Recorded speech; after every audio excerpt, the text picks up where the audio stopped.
pokoknya fokus sembuhkan dulu anak ya. Peristiwa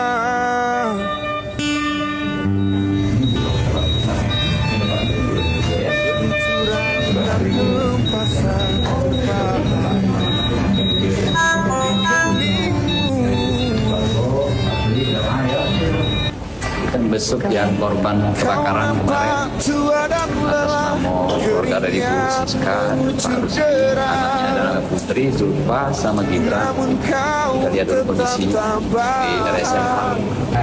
Oh iya. Ini neneknya? Iya, neneknya. Oh iya, iya. Yang mana Bu ceritanya? Kejadiannya tuh Iya. kan pergi sebentar, Oh ibu pergi. Bapak lagi bapak di sini Pak. pergi sebentar, beli keperluan datang sekolah.